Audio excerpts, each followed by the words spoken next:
안녕하세요. 소리의 가치입니다. 구독과 좋아요, 알림 설정 부탁드려요. 오늘의 사연 시작할게요. 글이 좀 길 듯 합니다. 그래도 꼭 읽어주시고 해결책을 부탁드립니다. 제 욕을 하셔도 괜찮습니다.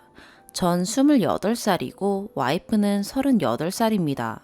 전 상담원, 와이프는 선생님으로 학원에서 만났습니다. 장모님과의 첫 만남은 회식 후 술에 떡이 된 와이프를 집에 데려다 줄 때 만났습니다. 어찌어찌 진지하게 만나볼 생각 있냐고 하다가 결혼 전제로 만나자 했습니다. 모아둔 돈도 없고 집안도 좋지 않고 빚도 있다면서 서로 다 알고 만나기 시작했습니다. 어차피 결혼할 거 혼인신고 먼저 했습니다. 물론 부모님 허락 없이요. 이건 저희 부부가 잘못한 부분입니다. 그리고 부모님들 뵙고 말씀드렸습니다. 제 부모님은 처음엔 미친놈 하시더니 그래 뭐 너네가 살겠다고 한 건데 잘 살아라 하고 그냥 넘어갔습니다. 와이프 어머님은 일단 말투부터가 사람을 무시하는 말투였습니다. 장모님을 본 와이프 주변 사람들과 제 지인들은 장모님에 대해 말하길 장모님 힘들 거야 옛날 사람이야 라고 절 많이 불쌍하게 여겼습니다. 일본에서 오래 사셔서 일본 문화를 많이 말씀하십니다. 혼인신고 했다고 말씀드린 날 고기를 먹으러 갔습니다. 혼인신고 먼저 하게 되어서 죄송하고 잘 살겠다고 늦었지만 허락해 주세요 라고 말씀을 드리려 했지만 말씀드릴 틈도 없이 계속 말씀을 하셔서 전 대답만 하게 됐습니다. 쉴 틈 없이 뭐 먹을 틈도 없이 계속 질문과 답변만 했습니다. 결국 말씀도 못 드리고 넘어갔습니다. 그리고 집에 왔더니 와이프가 왜 말 안 했냐며 저에게 뭐라 하더군요. 그래서 저는 내가 만약 중간에 말 끊고 그 말 했으면 안 좋아하셨을 거다 라고 했고 와이프는 아니라며 좋아했을 거다. 그 말 기다리고 있었다 라고 하더군요. 와이프 말이 맞다고 해도 내가 봤을 땐 이미 내가 어린 놈이기에 안 좋아하셨을 것 같다고 했습니다. 그리고 일단 오늘은 넘어가자고 미안하다고 사과했습니다. 그리고 혼인신고하고 4개월 뒤에 아기를 가졌습니다. 부모님 뵙고 말씀드린 후 장모님 댁에 갔습니다. 와이프는 졸려서 자고 어머님과 단둘이 대화할 시간이 생겼습니다. 다 기억은 나지 않지만 굉장히 기분이 나빴습니다. 전 분위기를 잘 캐치합니다. 사람도 잘 보는 편이라고 생각하고 주변에서도 인정합니다. 어머님은 제가 남편이니 와이프의 일본 이름, 뜻, 한자까지 다 외웠으면 한다고 하셨습니다. 전 관심이 없어서 제 이름 한자로도 못 외웠습니다. 친구들 맞냐고 물어보시기에 그냥 학생 때 친했던 애들만 연락하고 지낸다 했습니다.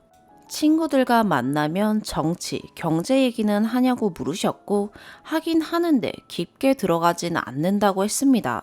다들 일하다 보니 가면 갈수록 만날 일이 적어져서 오랜만에 만나면 다 같이 학생 때처럼 논다고 말씀드렸습니다. 어머님, 아버님은 뭐 하시냐? 어디 사냐? 넌 학생 때 뭐 했냐? 어떻게 자랐냐고 물어보시는데 약간 치조하는 듯한 느낌이었습니다. 커피 마시면서 부드럽게 하는 대화가 아니었습니다. 제가 그 자리에 있었으니 제가 그 분위기를 너무나도 잘 느꼈기에 확실합니다. 솔직히 말해서 그날 조금 힘들게 넘어갔습니다. 상견례는 안 했습니다. 저희가 혼인신고조차 먼저 했기 때문에 다 늦어진 상태인데 지금 애기 태어나고 5개월째 되어가는데도 양쪽 집안은 서로 안 봅니다. 일단 제 부모님과 와이프 부모님 모두 이혼하셨습니다. 전 다 연락하며 지내고 와이프 아버님은 일본에 계십니다. 저희 엄마는 아예 연락 안 하고 아버지가 장모님께 계속 연락을 하십니다. 문자와 전화 모두 많이 하시고 그때마다 장모님이 많이 바쁘시다고 계속 시간이 안 나서 못 봤다고 아버지께서 말씀하시더라고요. 어느 날 제가 본가에 가서 자게 되었고 몰래 아버지 폰을 봤습니다. 조금 과장해서 아빠가 20통의 문자를 보냈다고 하면 장모님은 딱 한 통만 답장했습니다. 전화는 모두 받지 않으셨고 부재중만 있었습니다. 연결된 게 거의 없었습니다. 장모님이 제 아버지 연락 다 무시하고 만나지 않은 거였습니다. 심지어 먼저 연락한 적도 한 번도 없습니다. 아버지는 포기한 것 같고요. 그러다 아기 낳고 나서 아버지한테 문자 한 통 했더라고요. 이 결혼이 맞다고 생각하시나요? 어떻게 생각해야 될지 모르겠다를 시작해서 조금 긴 장문의 문자였습니다. 아빠는 그걸 보고 저에게 너 생각 많이 하신다, 잘해라 라고 하셨습니다. 전 그 문자를 보고 너무 화가 났습니다. 진작에 얘기하지 아기 낳고 나서 아버지께 보낸 첫 문자를 그렇게 보냈더군요. 저희는 혼인신고하고 나서 서로 대출을 받고 학원을 차렸습니다. 처음엔 잘 안 됐고요. 지금도 잘 되는 건 아니지만요. 너무 안 돼서 전 따로 밖으로 일하러 나갔습니다. 물론 애기 나올 때까지만요. 학원을 차릴 때 인테리어, 청소 등 할 게 많은데 전 개인적으로 어른들께 부탁을 잘 안 합니다. 심지어 주변 사람들한테 도와달라고도 안 합니다. 일하다가 화장실 청소해야 되면 막내가 있어도 그냥 제가 알아서 더러운 일 하는 성격입니다. 내가 하기 싫은 건 남도 하기 싫어한다 라는 생각으로 삽니다. 그래서 부모님께도 다 정리하고 깨끗할 때 얘기했습니다. 그 이후에 어머님을 만났고 어머님, 저희 학원 차렸어요. 놀러 오세요. 하는데 왜 그런 일이 있는데 얘기를 안 하냐고 하셔서 전 다 정리하고 깨끗한 학원 모습 보여드리고 싶어서요. 했더니 가족한테는 다 얘기하고 도움 받아야 되는 게 당연한 거 아니냐길래 죄송하다 하고 넘겼습니다. 그러더니 이제 가족이라고 난 너 아들처럼 생각할 테니 넌 날 엄마로 생각해라 하셨습니다. 제가 엄마로 생각하고 행동하면 전 인간 쓰레기입니다. 당연히 남들도 그러듯이 깍듯하게 행동했습니다. 가끔 안부 문자도 보내고요. 하지만 안부 문자 보내도 답장은 없으셨고요. 그러다 안부 문자 보냈더니 한 번은 답장을 받았습니다. 뭐지? 하고 봤는데 가식적으로 학원에서 하는 것처럼 나한테 하지 말아라 하십니다. 전 그런 게 아니라고 죄송하다고 보냈는데 더 이상 답장은 오질 않았습니다. 아기 태어나기 전에 이사를 했는데 아버지가 아파트로 하나 알아봐 준다고 하셨습니다. 돈을 얼마 정도 내야 되긴 하지만 그 돈을 다 내면 완전한 제 집이 된다고 하셨습니다. 신도시였고 괜찮은 것 같아서 와이프에게 물어봤습니다. 여보가 원하는 곳 갈래? 아님 아빠가 해준다는 곳 갈래? 라고 물어봤더니 와이프는 엄마 집 주변으로 가겠다고 했습니다. 그래서 전 아버지께 그냥 아버지께서 사셔라 했습니다. 와이프와는 임신 스트레스로 정말 자주 싸웠습니다. 전 와이프한테 장모님 집 주변이어도 조금 떨어진 곳으로 알아봐 달라 했습니다. 결국 이사 당일날까지 모르다가 이삿짐 옮기면서 알았습니다. 장모님 집이 정확히 2층 위였습니다. 결국 와이프랑 싸웠습니다. 와이프는 선생이라 학원에 있어야 하기 때문에 아기 태어나면 제가 집에서 돌보기로 했습니다. 어머님은 엄청 자주 오셨는데 정말 싫었던 건 비밀번호를 그냥 누르고 들어오십니다. 와이프한테 좋게 말했습니다. 그리고 와이프는 어머님께 말했고 저한테는 엄마한테 좋게 말했어. 좋게 말했으니까 걱정 마. 하는데 진짜 30분도 안 돼서 집에 오셨고 문을 쾅쾅 두드리시는 겁니다. 들어오셔서 앉으시더니 잠깐 와보라며 말씀하시는 겁니다. 가족끼리 문 따고 들어오는 게 그렇게 싫으니? 너네가 좋다고 결혼해놓고 지금 하는 행동은 뭐니? 라고 하셨습니다. 전 그냥 고개 숙이고 아니에요. 어머님 죄송합니다. 했습니다. 와이프는 조용히 있었고 저한테는 다 참으라고 했습니다. 그래서 다 참았고요. 그 이후에는 집에 오시면 저한테 인사도 안 하고 인사해도 받지 않으시고 쳐다보지도 않으셨습니다. 그러면서 인사를 안 하면 안 한다고 뭐라 하셨고요. 근데 전 인사 안 한 적 없습니다. 그때부터 전 슬슬 열이 받기 시작했습니다. 그리고 하시는 말씀이 만약에 내 딸이 너 때문에 나 안 보고 산다 하면 난 나가서 세상과 등질 테다 라고 하셨습니다. 딸에게 집착이 심한가 했고요. 전 전업주부입니다. 전업주부 정말 힘듭니다. 애기 보는 거 정말 힘들고 스트레스입니다. 그리고 전 핸드폰 잘 안 하고 잘 안 봅니다. 지금 사는 집은 어느 집이 인테리어 한다고 하면 서명 받으러 오고 세무서에서 우편 많이 오고 택배도 많이 옵니다. 그래서 벨소리가 많이 나서 아기가 잘 땐 문 닫고 피아노 음악 틀어놓고 같이 잡니다. 어머님한테 연락 와도 바로바로 못 받을 때가 있습니다.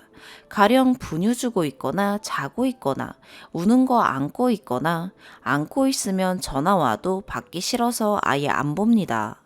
그리고 저희는 개도 3마리 키웁니다. 와이프가 같이 살기 전부터 3마리 키우고 있었습니다.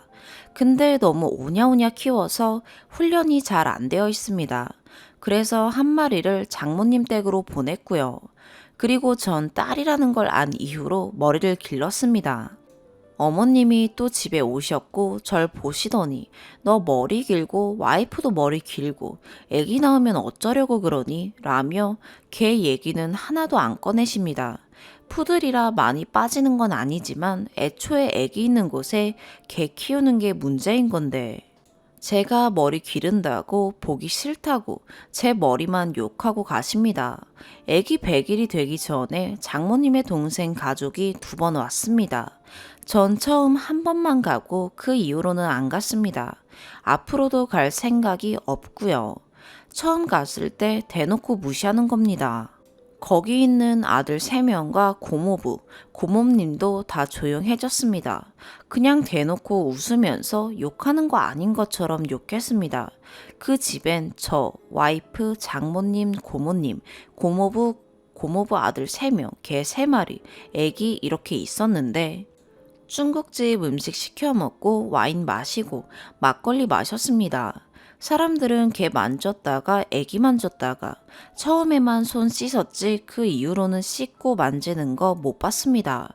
개 안고 애 안고 저 아무 말도 안 했습니다. 저도 그러니까요. 이미 개 데리고 사는데 어쩌겠습니까? 개는 포기 못 하겠다는데. 전 제가 겪지 않은 일, 남들 얘기 잘 안 듣습니다. 그냥 제가 하는 게 맞는 거고, 문제가 생기면 해결하면 되고, 조심하면서 살면 되는 거라 생각하며 삽니다. 임산부는 술 먹으면 안 된다 하는데 임산부 상대로 술 먹이면서 실험해 본 사람들이 있을까? 이런 느낌입니다. 조심만 하면 되고 아시아와 유럽 문화 다 말이 다르기 때문에 그냥 하고 싶은 거 있으면 스트레스 받지 말고 다 해라 이런 마음가짐의 사람입니다. 그때 화가 나서 그 이후로 장모님 댁도 안 가려고 노력합니다. 물론 싫어하는 티도 내지 않으려 하고요. 그러다 이번에 일이 터졌습니다. 와이프가 친구 결혼식으로 일주일 동안 해외에 가게 되었습니다. 전 친구들한테 말했습니다. 이번에 우리 집에 오라고 와이프한테 허락 받았다고 와서 좀 놀고 얘기라도 하자라고 말했고 친구들은 금 토요일에 와서 월요일 아침에 가기로 했습니다. 그리고 와이프가 갑자기 말하는 겁니다. 엄마가 와서 도와준대 라고요.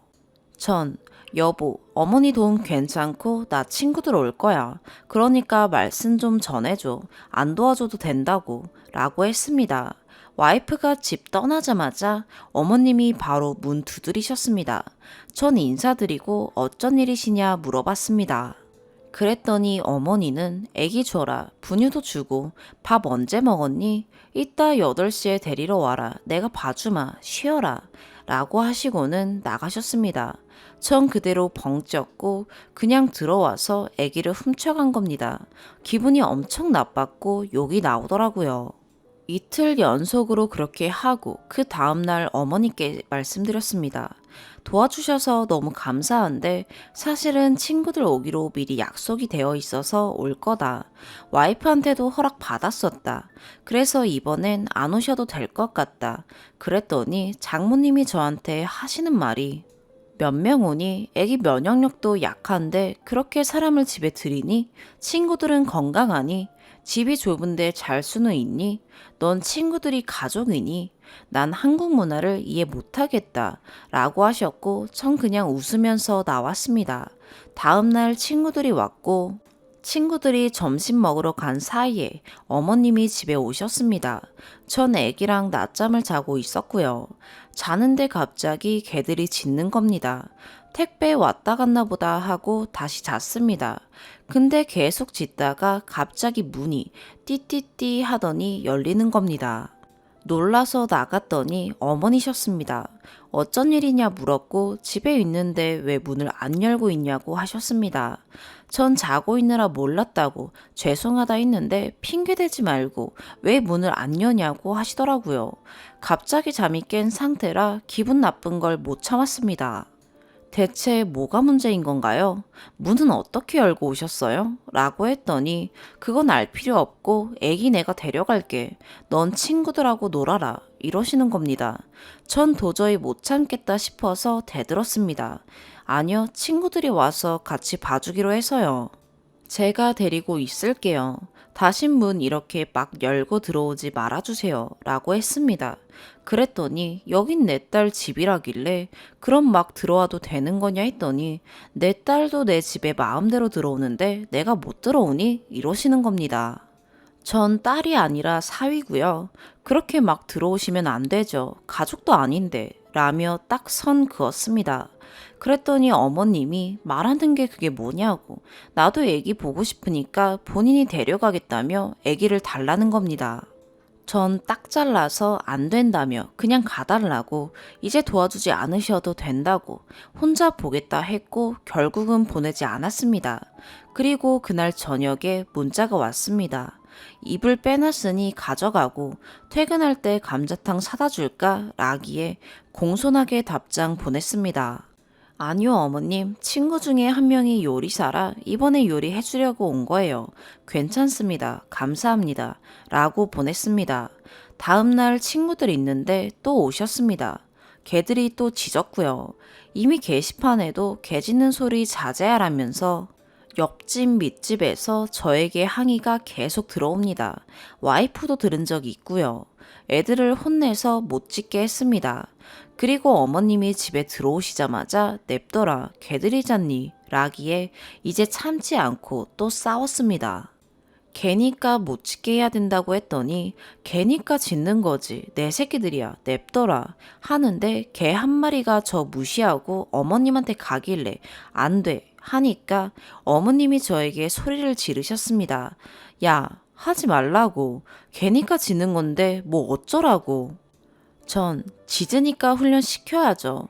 애 키우는 집에서 저렇게 누구 올 때마다 짖으면 어떡하나요? 내버려 두니까 짖는 거예요. 했습니다. 여기 집 개 3마리는 다 주인 물고 짖고 난리도 아니었습니다. 제가 오고 나서 훈련시켰고요. 물면 손찌검을 했고 짖으면 앉아서 움직이지도 못하게 했습니다. 그래서 많이 고쳤습니다. 와이프도 저에게 훈련권을 넘겼습니다. 개 훈련은 저만 시킨다고 되는 게 아니라 주변 사람들도 다 똑같이 행동해야 합니다. 전 개들이 저렇게 냅두다가는 애기한테 해가 갈 거다라는 생각으로 훈련시켰습니다. 어머님한테 그대로 말씀드렸습니다. 말씀드려도 제 말은 무시하고 안 된다고만 하셨고요. 전 무시하고 집으로 들어와서 제 친구랑 얘기했습니다. 어머님은 또 비꼬면서 제 욕하셨습니다. 전 웃으면서 난 친하게 지내려는데 얜 계속 밀쳐내네 라며 반말 존댓말 섞어서 했습니다. 어제 감자탕 문자 얘기도 전 공손하게 괜찮다고 했는데 제 친구한테는 사준다는데 싫단다. 얘는 나를 나쁜 장모로 만든다 이러는 겁니다. 제 친구는 그냥 웃기만 했고요. 그러다 친구한테 제 욕을 하던 중에 저한테 넌 내가 여기 있는 게 싫으니? 친구들을 안 보여주니까 내가 보러 온 거지 라고 하시는 겁니다. 전 또 화나서 혼인신고하고 애들 만난 적 거의 없고 보여주기 싫다고 안 보여준 적 한 번도 없다 라고 말씀드렸고 말대꾸한다고 또 뭐라 하시면서 제 친구한테 너도 얘 친구니까 너도 그러니? 니네 친구들도 다 얘처럼 말대꾸하고 그러니? 라고 하시는 겁니다. 너무 화나서 그냥 가시라고 말했고, 그래도 꿋꿋하게 친구들에게 말하길래 뭔 말 할 때마다 네 가주세요. 저 원래 이래요. 라고 했습니다. 그랬더니 저보고 너 개망나니 양아치구나. 너 학원에서 일하면서부터 슬금슬금 기어 들어오더니 네가 내 딸 뺏어가고 내 개들 훔쳐간 거야. 알아? 라고 하셨고 꿋꿋하게 네네 하면서 가달라고 했습니다. 끝까지 소리 지르며 양아치구나 등 뭐라 말하셨지만 다 무시했습니다. 그러더니 그래도 어쩌겠니 부대끼고 살아야지. 부대끼면서 사는 거다. 내일 또 오마. 내 딸 집에 얹혀 살면서 너 그러는 거 아니다. 라며 갔습니다. 저 와이프 돌아오면 한마디 하고 인연 끊을 겁니다. 이건 확실히 결정했고요. 어른한테 저렇게 말하고 말대꾸한 거, 언성 높인 거 제가 잘못했다는 거 압니다. 근데 전 알면서도 일부러 한 거고 장모님은 본인이 다 맞다고 생각하면서 말하는 사람입니다. 모든 걸 걸고 가장된 거 하나도 없습니다. 덜 썼다면 덜 썼고요. 개인적인 생각들 좀 얘기해 주세요. 와이프한테 말해서 안 되면 이혼까지 얘기해 볼 예정입니다. 극단적이긴 하지만 그만큼 힘듭니다. 해결책이 있다면 해결책 좀 알려주세요. 진짜 스트레스 받아서 못 살겠습니다. 긴 글 읽어주셔서 감사합니다. 두 번째 사연입니다. 이틀 전이 결혼 2주년 기념일이었어요. 연애 때 이벤트는 물론 기념일과 생일 등 하다못해 프로포즈도 못 받았어요. 그래도 저녁은 늘 같이 먹었기에 혹시나 싶은 마음에 밥도 안 먹고 기다리며 버텼어요. 시간이 지났음에 무슨 기념일 따위를 챙기냐 싶기도 하고 기대 따위 할 수 없는 인간을 상대로 혹시나 조금이나마 기대하고 있는 내가 너무 바보 같았지만 언제 오냐는 카톡을 보냈어요. 30분이 지나서 답이 왔는데 늦게 퇴근할 것 같다는 답장을 받고는 고추장에 밥이나 비벼 먹자 하는 생각으로 먹었어요. 근데 저녁 늦게 퇴근하더니 꽃을 선물해 줬어요. 요즘 산후 우울증이 와서 매번 싸우고 울고불고 실어증도 찾아와서 제가 많이 힘들어 했거든요. 평소 남편이 술과 욱하는 성격, 진실되지 못한 행동 거지에 많이 지쳐있는 상태였어요. 그래서 미안한 마음에 챙겨주나 싶었어요. 이제 정신 차렸나 싶기도 하고 처음에는 감동해서 울 뻔했어요. 근데 꽃이 많이 시들어 있는 거예요. 방금 1시간 거리의 꽃집에 가서 사왔다는 것 치고는 꽃들이 매가리가 없었어요. 혼자 갔다 왔냐니까 당연히 혼자 가지 누구랑 가냐고 하더라고요. 살면서 꽃을 처음 사봤다는 말을 하면서 주는데 뭔가 석연치가 않았어요. 그리고 술 한잔하고 들어왔길래 술 먹고 왔냐니까 일하면서 더워서 맥주 4캔 마셨다고 하더라고요. 저녁도 대충 먹어서 생각 없다고 하고 조금 이상했어요. 일단 고맙다고 말하고 남편이 시키는 대로 꽃 들고 사진도 찍어줬어요. 예전 같으면 한박 웃음에 행복했겠지만 전혀 행복하거나 좋지 않았어요. 찍어놓은 사진에 한 장 한 장마다 억지로 미소 짓고 있는 슬픈 내 모습이 너무 보기가 싫었어요. 여튼 남편은 일 끝나자마자 꽃 사서 온다고 씻지도 못했다며 샤워 후에 피곤하다고 일찍 잠들었어요. 남편이 땀을 많이 흘리는 직업이라 항상 퇴근할 때 회사에서 씻고 와요. 내가 이제는 이 남자를 너무 잘 알아서 그냥 잘 수가 없었어요. 차에 가서 블랙박스를 확인해 봤어요. 퇴근 시간은 카톡에서 말했던 시간과는 완전 다른 오후 5시 무렵이었어요. 차 안에서는 노랫소리와 여자 말소리가 함께 들렸어요. 역시나 했죠. 어쩜 예상 밖의 행동을 전혀 안 하는 남자였어요. 여자는 회사 동료로 저랑도 몇 번 본 사이였어요. 그 여자한테 말하길 저한테 줄 기념 선물을 사러 갔는데 같이 가달라고 하더라고요. 저랑 있으면 말 한마디 안 하는 놈이 왕복 1시간 넘는 거리를 그렇게 즐겁게 떠들며 드라이브를 하는 거예요. 그녀는 남편한테 말하고 따라 나섰다 하고 남편 놈은 그런 년이 쿨하다 그러면서 한시도 안 쉬고 떠들어대는데 더욱더 대화 수위가 높아졌어요. 남편 놈이 10대 시절에는 하루에 잠자리를 10대번을 해도 지치지 않더니 저랑 연애할 때는 하루에 2번 했는데 힘들다고 얘기하네요.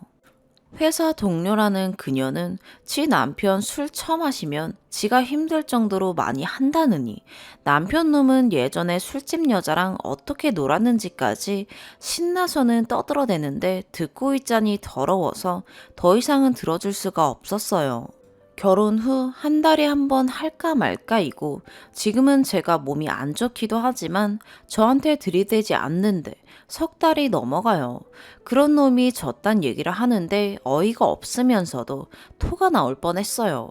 그러고는 돌아오는 길에 너네 집에 맥주 있냐? 이전에 회사 사람 누가 왔었냐 등 묻는 남편 새끼 말에 이전에 남편 있을 때 같이 누구랑 술 마신 적이 있고 회사 사람 집에 오는 건 오빠가 3번째라느니 뭐라 씨부리더니 남편 새끼가 마음에 안 든다며 지 거라고 그러고는 그 여자 집에 둘이 들어가더니 30분 정도 있다 둘이 나왔어요. 그러고는 더 웃긴 게 그 여자 남편 불러서 같이 맥주 마시자고 남편 새끼가 그 여자 남편한테 전화하며 맥주 한잔 하자고 직접 통화를 하는 거예요. 그 여자도 직접 회사 오빠랑 데리러 가겠다며 어디냐고 남편한테 물어보고 그러고는 만나서 편의점에서 맥주 산 뒤에 다시 그 여자 집으로 셋이 들어가서 몇 시간 후에 나왔어요. 제가 배고프다고 언제 오냐고 톡 보낸 시간에 맥주 마시고 노닥거리고 있었던 거예요. 그리고 집에 오는 길에 뭐가 그리 아쉬웠는지 그 여자랑 통화하면서 남편이 너한테 서운한 게 있어 보이네. 둘이 잘 얘기해서 풀어봐. 등 되지 않는 남의 집 부부 사이 간섭하고 나서도 그 여자는 뭔 할 말이 그리 많은지 집에 오는 내내 남편은 어디다 두고 남의 집 남자랑 폰 붙잡고 얘기하더라고요. 그리고 언제 한잔 하자면서 술 약속까지 잡아놓고 끊었어요. 남편 새끼 자고 있을 때 본 거라 블랙박스 메모리 확보는 해놨고 도저히 잠이 안 와서 밤을 샜어요. 아침에 일어나서 연심 한숨 쉬는 절 보고는 뭔 일 있냐며 어깨에 손대는데 어찌나 더럽게 느껴지던지. 손 치우라 했어요. 그랬더니 왜 그러냐는 남편의 말에 네가 더 잘 알지 않냐. 거짓말 다시나 하지 말랬더니 어쩐지 버릇 걔 못 준다고 눈도 깜빡 안 하고 거짓말 하냐고 했더니 거짓말한 거 없다고 딱 잡아떼는 거예요. 그렇게 출근을 하고 뭐가 캥겨서 그런지 완전 일찍 퇴근하더라고요. 네가 뱉은 거짓말 네가 다시 주워 담으라고 진실 얘기하라니 끝까지 잡아떼면서 오히려 맨날 집에만 있으니 심심해서 그러냐며 더 난리를 치는 거예요. 내가 심심해서 이 난리 치는 거라고 거짓말한 거 없는 너한테 나 혼자 정신병 걸려서 너 잡고 늘어진다 하면서 이혼하자. 더는 너 같은 인간이랑 못 산다 하니 남편 새끼가 그제서야 회사 사람한테 선물에 대해 물어본 게 다라고 하네요.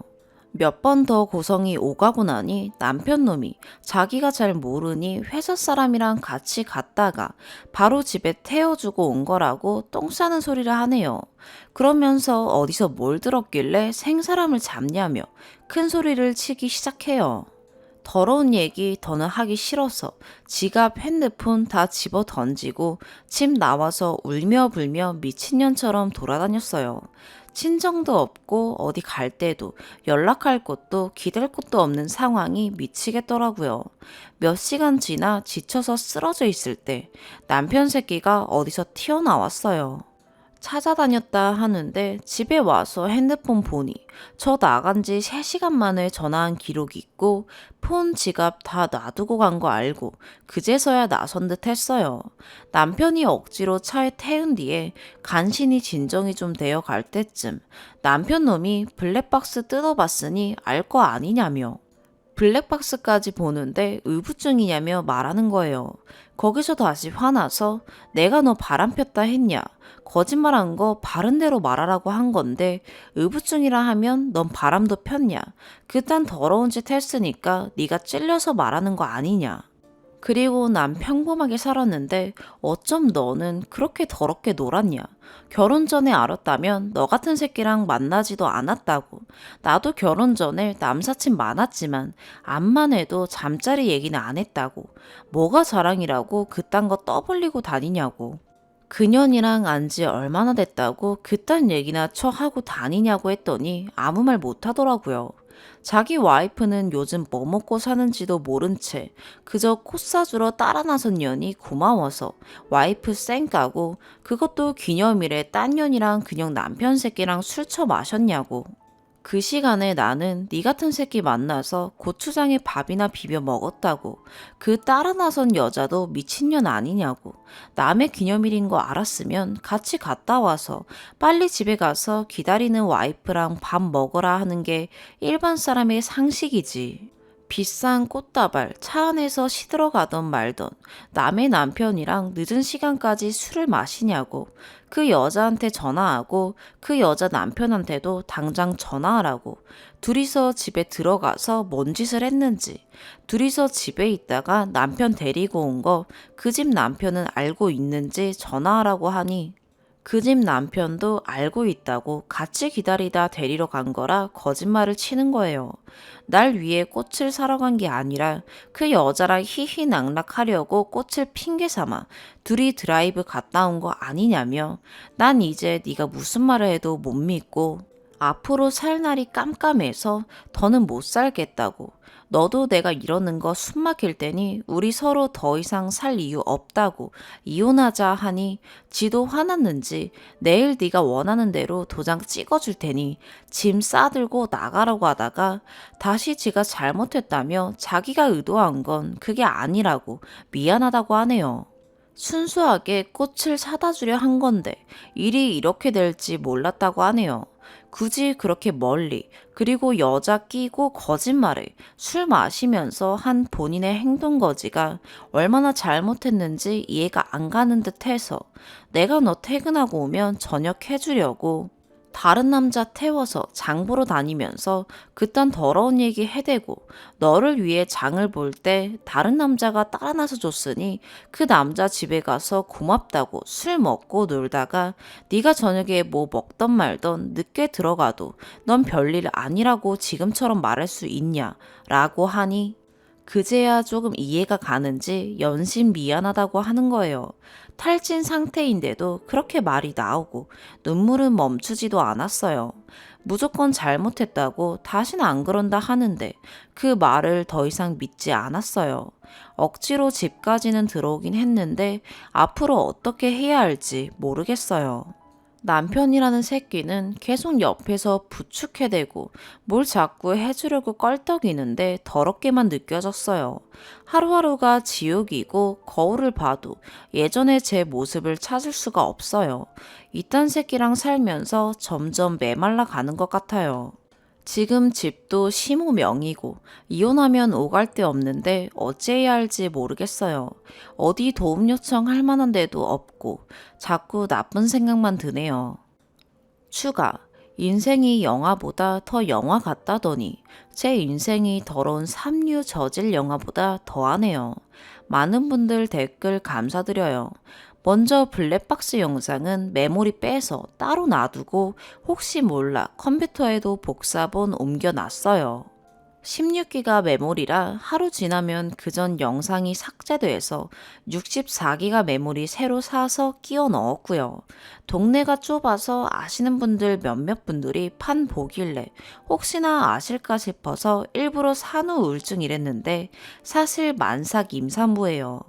애가 없는 거 맞아요. 예전에도 글 올린 적이 있고요. 집 나가서 미친년처럼 돌아다니다 길에 쓰러져서 있는데 근처 농협 직원이 임산부 쓰러져 있다고 119에 신고해서 사람들 몰려있는 상황이고 바로 집 뒤편이라 남편이 돌아다니다 절 발견한 거고요. 제가 봐도 자작보다 더한 삶을 살고 있어서 사는 게 괴롭습니다. 뱃속의 아기 때문에 아무것도 못하고 이러지도 저러지도 못하는 상황에 남편이랑 인간 때문에 현재 우울증이 와 있는 건 맞고요. 오늘도 정신과 상담받고 왔는데 당연히 약 처방을 안 해주네요. 며칠째 잠 못 자고 숨쉬기도 힘든데 의사가 지금 제 정신 상태보다는 남편에 의한 외부적인 요인 때문에 그렇다고 남편이랑 같이 가보라며 부부 상담소를 알려줬어요.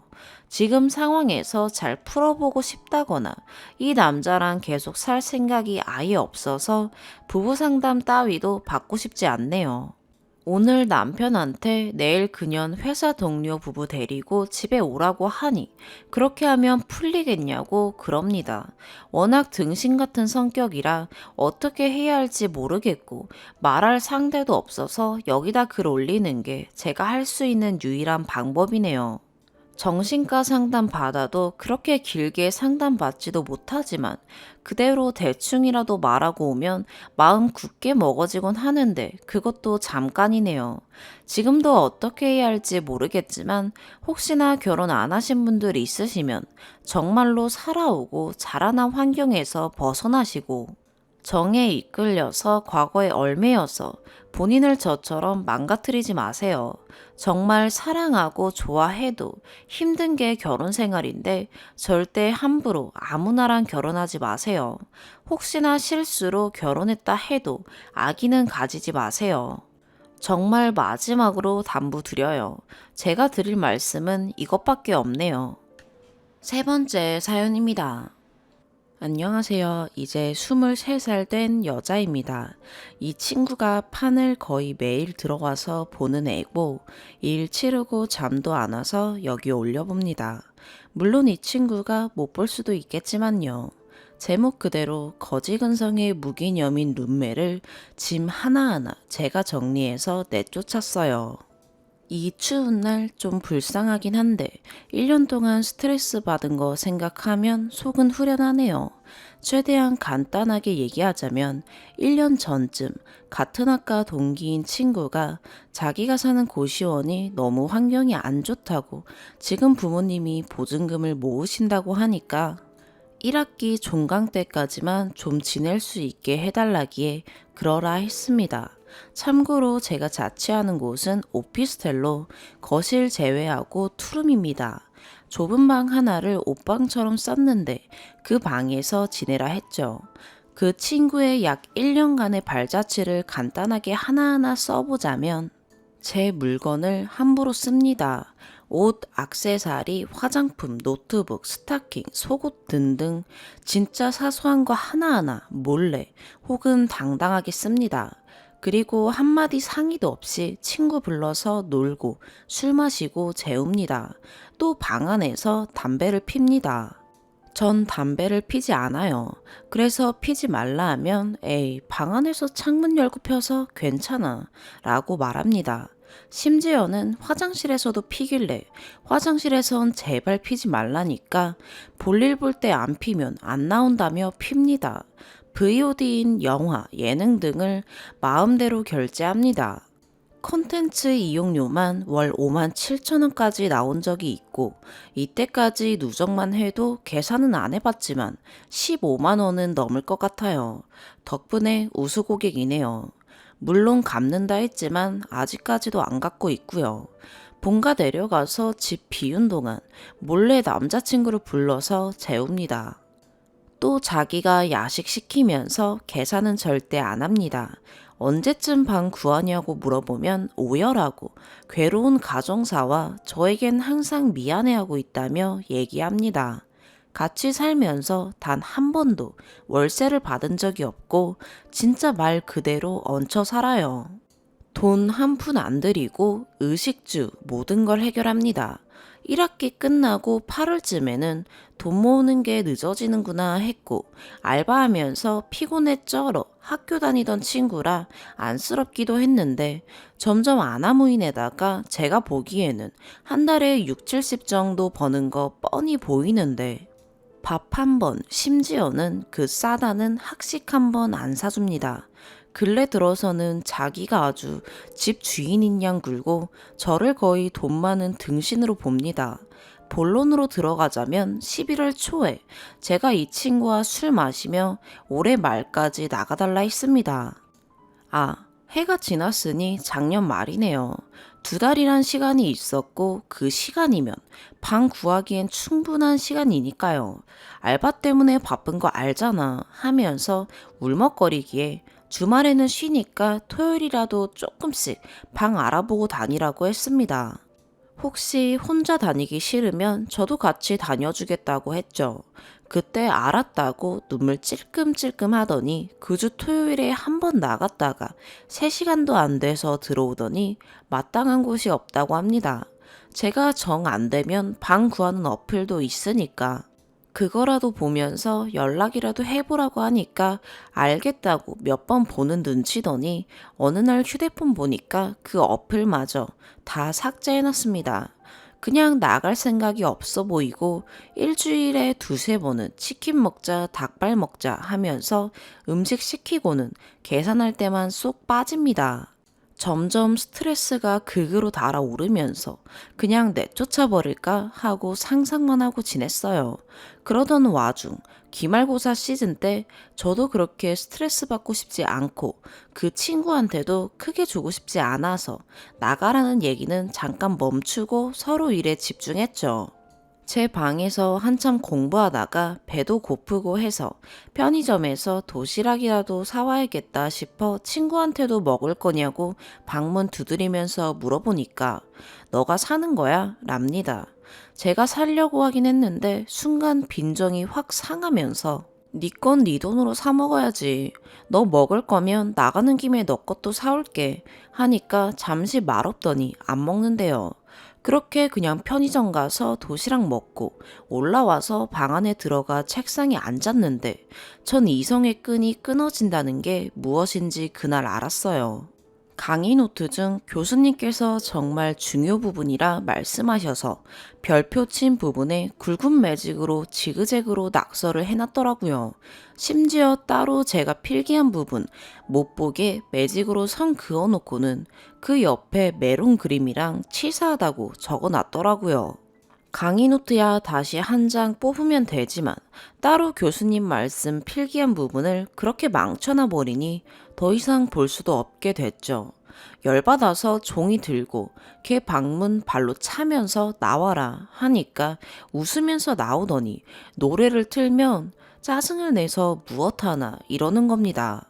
내가 너 지금 뭐하냐 했더니 너 나 돈 없는 거 뻔히 알면서 그러기 있어?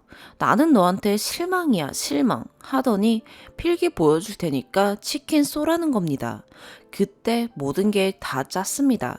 내쫓는 상상만이 아니라 진짜 내쫓아 버리자 라고요. 종강 후부터 하루도 빠짐없이 이번 달 말까지 무조건 나가야 한다고 집주인이랑 계약할 때 문제 생긴다고 매일 말했어요. 물론 집주인 얘기는 거짓말이긴 하지만요.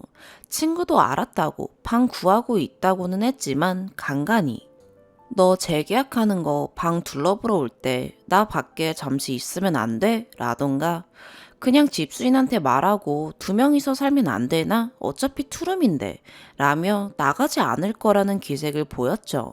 그럴 때마다 저는 무조건 안 된다. 31일까지는 무조건 나가야 한다며 딱 잘랐습니다. 이것 때문에 조금 서먹서먹해지긴 했는데 나갈 생각 전혀 없는 건 확실해 보였습니다. 그렇게 시간이 흐르면서 12월 31일이 됐습니다. 당연히 친구는 방을 안 구했고 제가 무슨 얘기만 하면 피하려 하고 집 오면 피곤하다고 자버리면서 방에 대한 얘기를 저랑 조금도 하지 않으려 했지만 같은 동아리 친구에게 연초에 다 같이 집에 모여서 술 마시자는 소리도 한 걸 전해 듣고 정말 나갈 생각 하나도 없구나 하고 계획을 실행에 옮겼습니다. 뭐 계획이라 할 것도 없긴 하지만요. 친구는 야간에 일해서 오후 4시쯤 나가서 그 다음날 아침 8시는 돼야 들어옵니다. 어제인 31일에 일하러 가기 전에 씻고 나오길래 너 오늘 방 빼하는 거 알지? 하고 물어보니까 갑자기 짜증을 버럭 내더니 야, 연말에 일하는 것도 짜증나는데 좀 나중에 얘기하자. 일하러 가는 거 안 보이냐? 합니다. 거기다 대고 저도 짜증난다는 표정을 지으면서 내일 주인할머니 방 보러 오셔. 이번에 재계약 해야 한다고. 네 집 오면 피곤하다고 또 잘 거잖아. 하니까 그래, 나중에 얘기해 하면서 방 안에 들어가 버리고는 곧 일하러 나가 버렸죠. 그 친구가 나감과 동시에 친구에게 나갈 때 쓰라고 사준 이사 박스랑 뽁뽁이 들고 친구가 쓰는 방으로 들어갔습니다. 깨질 것 같은 물건이랑 화장품들만 뽁뽁이로 포장하고 나머지는 대충 박스 안으로 넣었습니다. 포장하고 정리하고 물건 가려내고 그렇게 한참을 정리해서 거실, 화장실, 신발장까지도 친구 물건은 단 한 개도 남지 않은 걸 다 확인하고 끝내니까 8시가 훌쩍 넘었더라고요. 신발장 앞에 짐 전부 다 가져다 놓으니까 큰 포장 박스로 3박스에 다이소 제일 큰 봉지로 한 봉지 가득 나왔습니다. 그렇게 소파에서 잠시 쉬다가 깜빡 잠들고 일어나니까 그새 날 바뀌어서 1월 1일 오늘 새벽 2시였네요. 신발장 앞에 놓인 거 그대로 들고 나와서 복도에 놔두고 이삿짐입니다. 가져가지 마세요. CCTV 촬영 중입니다. 라고 종이에 적어서 써놔주고 전체적으로 잘 보이게 폰으로 사진 찍고 들어와서 비밀번호 바꿔버렸습니다. 다시 친구방 가서 텅 빈 친구방 모습도 찍고 화장실도 찍어서 찍은 사진 전부 카톡으로 보냈어요. 사진 전부 전송하고 새 선물이야. 혹시라도 집 앞에서 땡깡 부리면 바로 경찰 신고할 거니까 그러진 말고 오늘 낮 12시까지 어디가 됐든 집 내 눈앞에서 다 빼줘. 혹시라도 그 후에 있으면 쓰레기라 생각하고 어떻게 해서든 내가 다 버려버린다. 강의 시간이고 동아리고 계속 마주치겠지만 우리 인사는 하지 말자. 해피 뉴 이어 라고 보냈고요. 카톡 보내고 나서 뭔가 두근거리기도 하고 가만히 있을 수도 없어서 인터넷 좀 보다가 판에 글 써봐요. 3시쯤 쓰기 시작했는데 쓰다 보니까 벌써 5시가 넘어가네요. 전화, 문자, 카톡 전부 다 차단하긴 했는데 차단으로 넘어간 전화만 벌써 20통이 넘네요. 나중에 그 친구 도착하면 어떻게 될진 모르겠지만 다시 받아줄 생각은 없어요. 정말 깽판 치면 경찰 부르려고요. 추가. 댓글 하나하나 다 읽어봤어요. 진작 내쫓지 그랬냐? 돈 다 받아라. 동기들한테 알려라. 헛소리하고 다닐 것이다. 다시 받아주지 마라가 주된 내용이더라고요. 결론부터 말씀드리면 우여곡절은 좀 있었지만 완전히 내쫓았습니다. 동기들은 대부분 이미 알고 있고 몇몇은 이미 글 읽은 친구들도 있습니다. 일단 월세, 공과금, 밥 사는 거, 영화 결제 등에 대해서는 딱히 돈 받을 생각이 없습니다. 좀 재수없게 들리실 수 있겠지만 저희 집은 좀 잘 사는 편에 속해요. 돈 걱정도 크게 한 적이 없었고 용돈이나 생활비로 대학생이 받기에는 좀 많은 정도로 받기도 해요. 부모님이 그렇게 주시는 것 역시 타지에서 친구들이랑 맛있는 거 많이 먹고 재밌는 곳 많이 놀러 가라고 그렇게 주시는 거고요. 물론 취직하면 용돈은 없고요. 만약 룸메가 그동안 고맙다고 밥이라도 사주거나 하다못해 사줄 때마다 고마움이라도 진심으로 보였다면 아마 제가 더 나서서 사줬을 것 같네요. 월세나 공과금도 어차피 원래 내던 거고, 영화 결제도 대부분은 룸메가 먼저 보자고 했지만, 저도 같이 볼 때도 있었으니까 그 부분에 대해서도 아깝다라는 감정은 크게 없습니다. 그렇지만 이러한 저의 행동이나 호의에도 자신은 그게 당연하다고 여기는 룸메의 모습에 점점 실망한 거죠. 실제로 저한테 넌 잘 사니까 좋겠다 라던가 돈 많은 땡땡아 나 이거 먹고 싶어 라든지 장난 반 진담 반으로 말한 적도 있으니까요. 이때까지 돈 쓰는 거에 대해 호의를 베풀었을 때 그것에 대해 당연하게 여긴 사람을 만나지 못해서 그런지 제가 더 질질 끈 것도 있는 것 같네요. 나름 사람들을 잘 만나왔다 생각하고 위로하고 있어요. 룸메에 대해서는 첫 글 쓰는 동안 해돋이 볼 거라고 새 카톡에 일찍 다 본 친구들이랑 이야기 나누고 있었어요. 그 친구들이랑 저랑 자주 다니는 친구들이랑 제 속사정에 대해선 잘 알고 있어요. 룸메 빨리 내쫓으라고 귀에 닳도록 말한 것도 이 친구들이고요. 사실 학과 동기라 해도 저희 과가 모두 다 같이 다니는 분위기도 아니고 전공 과목 아니면 거의 흩어져서 수업 들을 시기라 알만한 애들만 알면 문제 될 것도 없어요. 동아리 사람들도 대부분 제 사정을 알고 있고요. 술 마시면서 상담한 적도 여러 번 있어서 어떤 상황인지는 알고 있어요. 아마 룸메가 저에 대해 헛소리하고 다닌다던가 저를 미친 여자로 만들고 다니면 그것만큼 좋은 자뻑도 없을 것 같아요. 그냥 새해 카톡 하나씩 보내면서 마지막에 저 그리고 이제 룸메랑 드디어 끝냈습니다. 라고 보냈으니 눈치챌 만한 사람들은 눈치챘을 것이고요. 답장도 대부분이 잘했다, 수고 많았다 이런 거였고요. 굳이 이 글에 대해서 퍼뜨리진 않겠지만 벌써 몇몇 본 친구들도 있으니 제가 굳이 퍼뜨리지 않아도 퍼질 것 같네요. 하여튼 다시 돌아와서 그 친구들이랑 짐 내다 놓은 이야기로 한참 이야기꽃 피우다가 도어락 누르는 소리가 들리더라고요. 당연히 비밀번호는 틀리니까 오류 소리가 나고 두세 번 더 누르다가 초인종을 누르대요. 여튼 인터폰 보니 역시 룸메였고 인터폰 켜고 왜? 한마디 하니까 한숨 푹 쉬더니 잠깐만 얘기하자 잠깐만 하면서 울먹이더라고요.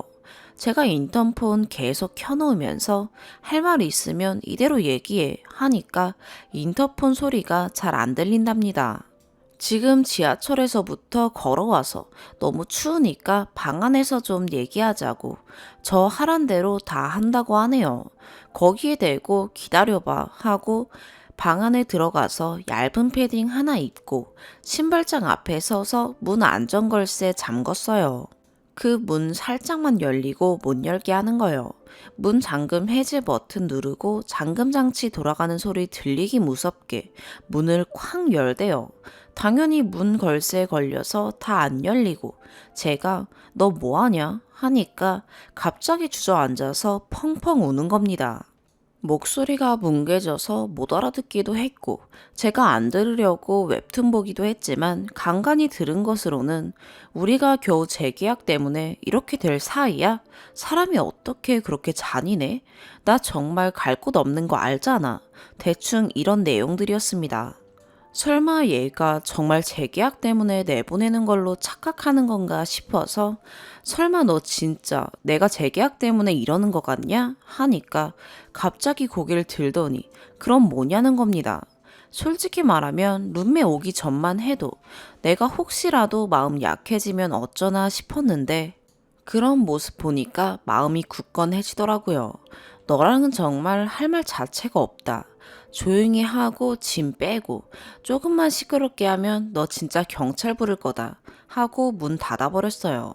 그렇게 신경 끄고 TV 보면서 있었고 12시쯤 문 다시 열어보니까 예상외로 짐이 다 사라졌더라고요.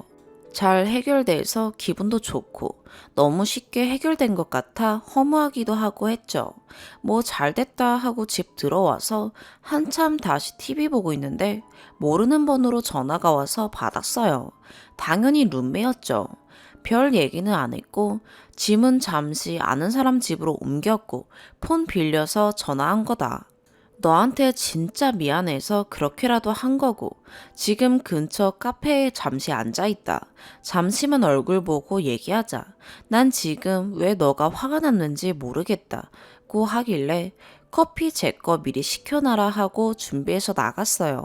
저도 할 말은 그래도 다 해야겠다 싶었고요. 나가면서 현관 비밀번호도 바꿔버리고 카페 가서 얘기했죠. 참고로 호수별 비밀번호라 세입자 임의로 바꿀 수 있어요. 그리고 카페 도착했는데 제 커피 안 시켜놨더라고요. 아메리카노 시켜놓으라고 했는데 한 2시간 정도 얘기한 것 같은데 저는 널 왜 내쫓았는지 하나하나 설명하고 그 친구는 계속 병명해 상황 모면하려는 대답만 하더라고요. 자기는 갚으려고 했다. 이번에 방학 동안 돈 벌면 월세도 내려 했다. 너랑 나랑 스타일이 겹쳐서 내 옷인 줄 알았다. 남자친구를 데리고는 왔지만 재우지는 않았다. 담배는 새해부터 끊을 생각이었다. 너한텐 진짜 미안해하고 있다. 등등이요. 그리고 자기는 억울하대요. 그렇게 자기가 싫었으면 왜 그때 받아줬냐고요. 저는 진짜 더 이상 할 이야기가 없고 더 이상 우리 집 근처에 오지 말아달라고 비밀번호 현관도 바꿨으니까 오지도 말고 이제 더 이상 연락도 하지 말아달라 얘기하니까 한 번만 기회를 달라고 3월까지만이라도 지내게 해달라고 또 울대요. 그러면서 자기 집이 1년 내내 이런 상황이라고 말하는데 그 말도 믿기지가 않더라고요. 상황 모면하려고 하는 말 같았어요. 제가 그 친구에게 둘 중 하나 고르라고 하면서 그냥 쫓겨날래? 아니면 너 이때까지 지낸 월세랑 공과금 이것저것 내가 계산한 먹을 것들까지 하나하나 계산해서 청구해 줄 테니까 그거 전부 나한테 갚고 쫓겨날래? 하니까 아무 말도 못하고 고개 숙이더라고요.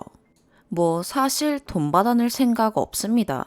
저도 달라 해봤자 질질 끌면서 안 줄 거 뻔하니까요. 하여튼 그렇게 잘라내고 카페 도망치듯 나와서 집으로 왔습니다. 짐을 어디에 옮겼는지는 말을 안 해서 모르겠지만 저랑 친하고 얘기 나누는 학교 사람들은 아닐 거라 생각해요. 대부분 상황을 아니까.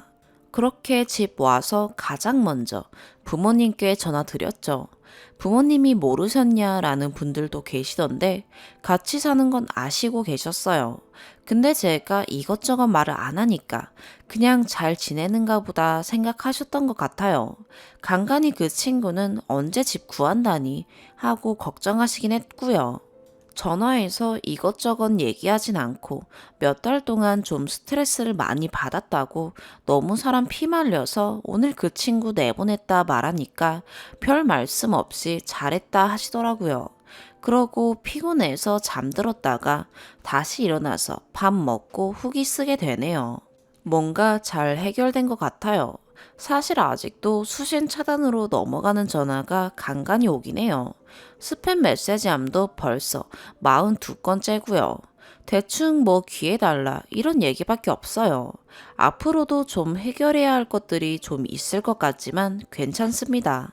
이 친구가 남들한테 뭔 소리를 하고 다녀도 저는 가만히 있을 겁니다. 처음에 말했지만 얘가 저에 대해 헛소문 퍼뜨리고 다니는 거야말로 자폭하는 거니까요. 뭐 물론 제가 심했다고 얘기하는 사람들도 있겠지만 무슨 상관인가 싶고 동기들도 그렇고 올해부터 다들 바빠질 시기라 그런 것들에 관심이나 가질까 싶기도 합니다. 지금 여기까지 쓰다가 친구가 웬 페북 캡처 사진을 보내줬는데 페북에 글 하나 싸질러 놨네요. 인간관계라는 것에 회의가 든다나 뭐라나. 차단 풀고 화나요 눌러주고 싶네요.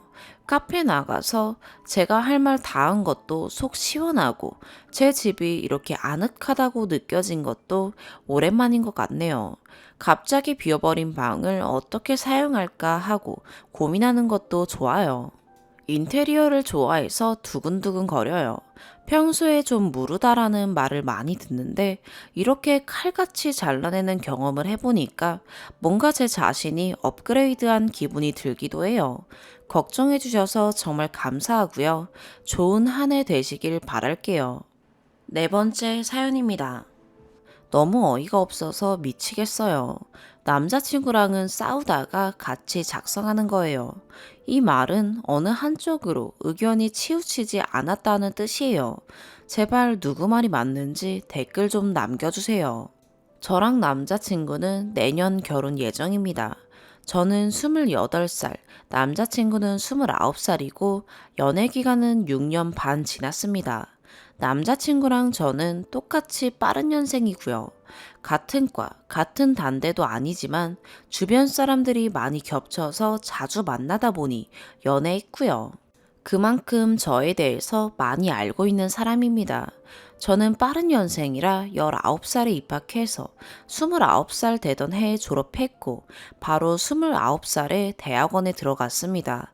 곧 가고 싶던 분야였고 이 일을 하기 위해서는 기본이 석사 학위라서 가야만 했습니다.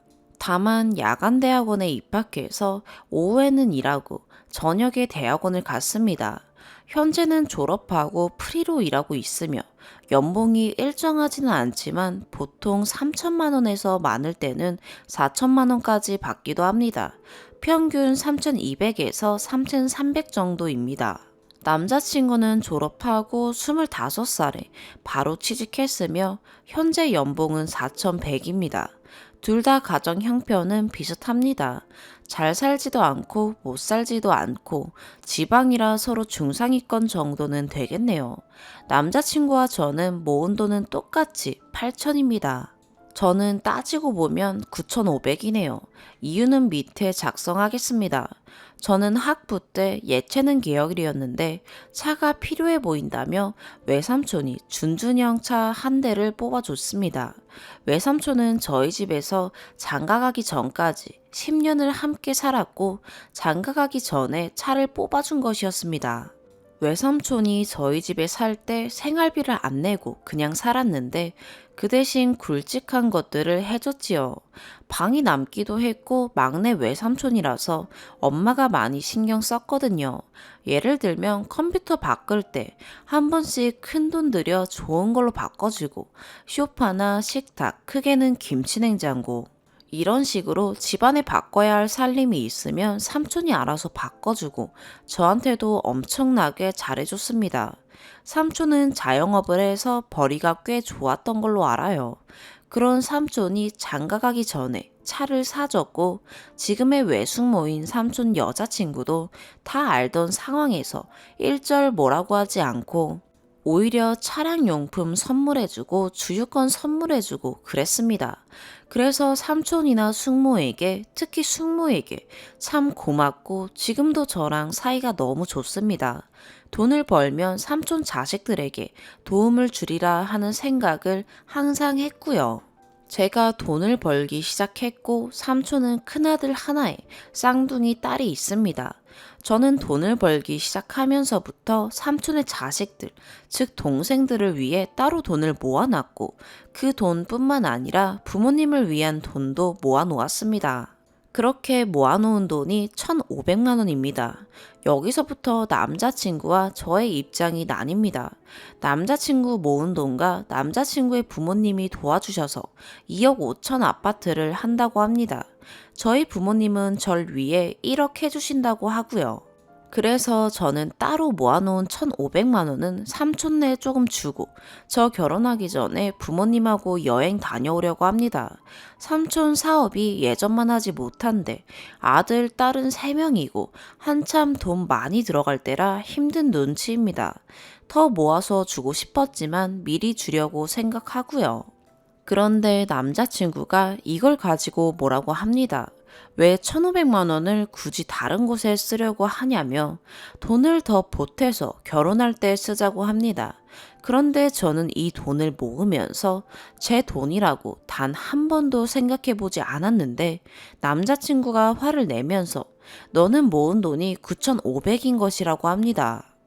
저의 이런 상황들, 삼촌네와의 관계에 대해 남자친구가 모르는 것도 아닙니다. 다 알고 있고요. 나름 자기 나름의 양보라고 하면서 500만 원 주고 1000은 결혼 자금에 보태라는데 아니 막말로 제 돈을 왜 남자친구가 가타부타 하는 것인지 이해가 안 가요. 저는 남자친구에게 집에 채울 혼수 포함해서 나머지 할 만큼 하면 되는 거 아니냐 했더니 그럼 자기도 2억 3천 아파트 해온다고 합니다. 그래서 마음대로 하라고 그럼 2억 3천 아파트 하고 2천 남는 걸로 하고 싶은 거 하던가 뭐 알아서 하라고 했는데도 아직까지 씩씩거려서 타협점을 찾지 못하고 있습니다. 이게 지금 타협점을 찾을 문제인가요? 남자친구가 당당하게 올려보라고 해서 작성했습니다. 좋지 않은 기분에 앞뒤 제대로 맞게 썼는지도 모르겠네요. 현명한 답변 부탁드려요. 추가. 제가 후기를 남기는 이유는 오직 단 하나입니다. 제 마음이 흔들리지 않도록 붙잡기 위해서입니다.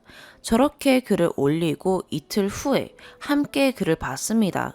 많은 분들이 댓글을 남겨주셔서 정말 감사했습니다. 그때 당시 남자친구는 글을 보고 아무런 이야기를 하지 않다가 자신이 나쁜 놈 되니 좋냐는 한마디를 하더군요. 분명 같이 작성한 것인데도 불구하고 저는 딱 잘라서 단호하게 말했습니다. 1,500만 원에 대한 마음은 변함이 없다. 선택은 오빠가 해라. 혹시 나보다 돈을 더 들여 결혼하는 것이 싫은 것이면 똑같이 해도 되고 굳이 아파트를 해오겠다면 명의도 어떻게 하든 관계없다. 사람들 말처럼 똑같은 돈 들고 반반 결혼하고 싶다면 그렇게 해라. 단 한 가지 분명한 것은 1,500만 원은 내 돈이 아니라는 것이니 이 돈에 대해서는 더 이상 이야기하지 않았으면 좋겠다 라고 했습니다. 왜 돈을 공개했냐는 이야기도 있던데 결혼 이야기가 나오고 아파트까지 이야기하면서 자연스럽게 나온 이야기이고 6년을 넘게 만나 모든 사정을 알고 있는 남자친구라서 믿음 하나로 이야기했던 것 같네요. 남겨주신 댓글들을 보면서 가장 마음이 아팠던 것은 오래 만난 남자친구에 대한 욕도 아니었고 단호하게 헤어지라는 이야기도 아니었으며 딱 하나 외삼촌 내외가 알게 되면 속상해 하실 것 같다는 내용이 정말 와닿았습니다. 저렇게 제 입장을 이야기하고 원하는 것을 정리해본 후 말해달라고 했습니다. 이것이 저의 최선이었습니다. 사실 6년이 넘는 시간 동안 함께한 추억을 무시하지 못했고 헤어지고 싶지 않았습니다. 헤어지고 난 후 내가 또 다른 남자를 만날 수 있을까 싶었고 이 문제만 아니면 남자친구를 너무 사랑했습니다. 하지만 이렇게 조율을 해서라도 결혼을 하고 싶다는 제 마음은 욕심이었습니다. 제 이야기에 대한 대답은 하지 않은 채 가끔씩 그 돈 줬어? 아직 가지고 있지? 라는 추궁만 할 뿐. 저런 질문을 받을 때마다 저는 곧 줄 거야. 알아서 할 거야. 우리 어떻게 할지 언제 대답할 거야? 라고 했고 남자친구는 다시 입을 닫고는 말을 돌렸습니다. 저는 아직 결정을 못했구나 라고 생각을 했고 제 스스로는 점점 지쳐가고 있었습니다. 그러다가 새해가 되고 삼촌과 숙모의 결혼기념일쯤 1,500만 원을 모두 드렸습니다. 원래는 1,000만 원을 예상하고 있었지만 엄마에게 듣기로는 삼촌네 경제 사정이 많이 안 좋아졌다고 하여 별 도움은 안 되겠지만 마음이 그렇게 움직였습니다. 케이크를 사고 통장을 포장하여 드렸습니다. 삼촌과 숙모는 당연히 절대 받지 않는다며 거부를 하셨고 저는 어쩌면 이것이 처음이자 마지막으로 내가 도움을 줄 수 있는 것이니 받아줬으면 좋겠다고 했습니다. 숙모가 많이 울었습니다. 어쩌면 제가 알고 있는 것보다 더 힘들었던 모양입니다. 삼촌은 베란다로 나가서 한동안 들어오지 못했고 숙모는 다음에 언젠간 꼭 더 큰 선물로 보답하겠다고 했습니다. 전혀 아깝거나 후회하는 마음 없이 오히려 1,500만 원 뿐이라는 것이 미안했고 도움이 될 수 있어서 감사하며 행복했습니다. 며칠 뒤 남자친구를 만났고 역시나 돈에 대해 물었는데 저는 아무런 대답을 하지 않았네요. 눈치를 챈 남자친구는 어떻게 그럴 수 있냐며 화를 내었고 그렇게 화내는 모습은 연애 기간 중 처음이었습니다. 내가 오랜 시간 동안 알던 남자친구가 맞나 싶었고 쉴 틈 없이 화내는 남자친구의 모습에 벙쪄 있다가 정신이 들자 정이 떨어지더군요. 헤어지자고 했습니다. 분명 나는 최대한 배려하려고 했고 원하는 방법을 이야기하라고 했음에도 불구하고 한 달이 넘도록 대답은 하지 않은 채 오로지 그 돈에 대해서만 물어보는 모습이 이해가 되지 않고 더 이상 나와 결혼에 대해 조율하여 함께할 생각이 없는 것으로 보인다고 했습니다. 앞에서는 저렇게 냉정하게 이야기하고 뒤돌아섰지만 집에 오니 허무하고 허탈했습니다. 그날 밤은 참 많이도 울었네요. 다시 만나서 이야기하자고 몇 번을 매달려서 한 번을 더 만났네요. 그제서야 하는 말이 그냥 처음에 하기로 했던 대로 하자. 내가 미안하다. 그렇게 하는 게 아니었는데 라는데 정이 떨어지니 이제와 저렇게 이야기하는 꼴도 보기가 싫었습니다. 이미 자기 본심 다 드러내놓고 이제 와서 왜 저래 라는 생각뿐. 같은 말 하기 싫다. 헤어지자. 이제 너란 사람은 내 안중에 없다. 더 달콤한 말을 하더라도 내 마음은 변함없다. 연락하지 말아라. 만날 일도 없을 것이다. 라고 했습니다. 헤어진 이유에 대해서는 부모님께도 삼촌과 숙모에게도 하지 않았습니다. 정말 괜찮아졌거든요. 그 사람 엄마에게도 문자가 오고 그 사람에게도 문자가 오고 내용은 뭐 다시 만나자, 너랑 못 헤어진다, 만난 시간이 어떻게 쉽게 잊혀지냐, 결혼하자, 원하는 대로 해주겠다. 그 사람 엄마는 네가 내 며느리 아가다. 아들이 힘들어한다. 내 아들 모자랐다. 본래 결혼은 쉬운 것이 아니다. 이러한 내용들 다 차단하고 무시했는데 이 돌아버린 자식이 엊그제 삼촌 퇴근 시간에 맞춰서 삼촌을 찾아갔더라고요. 저를 잊지 못해 힘드니 술을 사달라고 하여 둘이 술을 마셨고 거기에서 모두 이야기를 했다고 합니다. 삼촌은 조카가 자신 때문에 속 썩은 듯하여 어떠한 말도 하지 못했다고 하고 저와 이야기해보겠다며 돌려보냈다고 하네요. 어제 삼촌과 숙모가 불러서 가보니 밥을 차려주고 돈을 다시 돌려주기에 알게 되었습니다. 당연히 받지 않았고 함께 술을 마시며 그 자식 욕도 하고 웃기도 하다가 혼자 집에 오면서는 울었네요. 제 시간들이 아까워서요. 집에 와서 씻고 누웠는데 판에 글을 올렸던 게 생각나서 몇 시간 동안 글을 썼습니다. 어찌됐든 저는 6년이 넘는 시간들을 모두 털어내고 당분간은 일에 전념하려 합니다. 혹시나 저도 사람인지라 그 사람이 생각나고 그리운 때가 생기면 이때를 기억하고 마음을 다잡으리라는 생각에 시간 가는 줄 모르고 썼네요. 쓰고 나니 마음이 후련하고 더더욱 제가 잘했다고 칭찬해주고 싶어집니다. 긴 글 읽어주셔서 감사합니다. 이 정글에 댓글 남겨주신 분들도 모두 감사합니다. 두 번째 추가.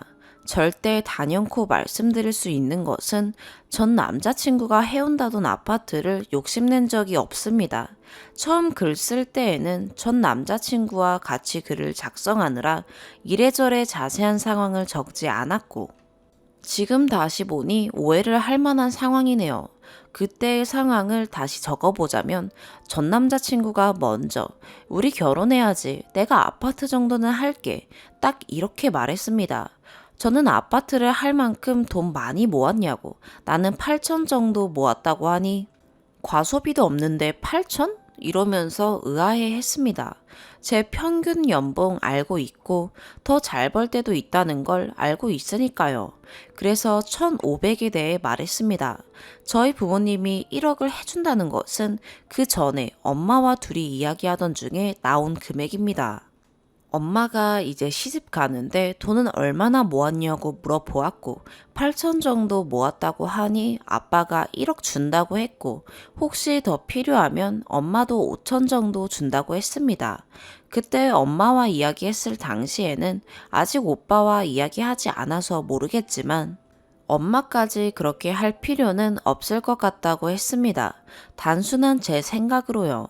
저렇게 전 남자친구가 아파트 먼저 이야기하고 저는 8천에 1,500만 원가, 아빠 1억 이렇게 이야기했고 그 이야기를 듣더니 부모님한테 도움받아 2억 5천 아파트를 하려고 했다고 했습니다. 2억 5천 아파트는 제 돈이 다 밝혀지고 다음에 들은 것입니다. 부모님이 옛날 사람이라 남자가 집은 해가야 된다고 했으니 집은 자신이 할 거라고 했으며 아빠가 전세 내주고 있는 아파트 이야기도 제가 했습니다. 혹시 무리되면 그 아파트도 있다고 그냥 다투고 서로 감정 상하며 이야기하던 와중에는 그러한 이야기도 나왔는데 결론은 전 남자친구는 2억 5천 아파트가 거의 자신의 자존심인 마냥 포기하지 않았습니다. 이런 이야기 전에는 차 이야기도 했는데 전 남자친구는 자기 이름으로 된 자차는 없고 필요할 때 어머님의 차를 타고 다닙니다. 결혼하면 당분간 제 차를 굴리고 전 남자친구의 드림카를 사기로 했었죠. 뭐 이런 소소한 이야기는 미래 계획하듯 웃으며 이야기했었습니다. 댓글들을 살펴보니 가져오는 것에 대해 정확히 나누는 분들이 계시던데 그렇게 냉정하게 이야기를 하면 제 차도 포함인 건가요?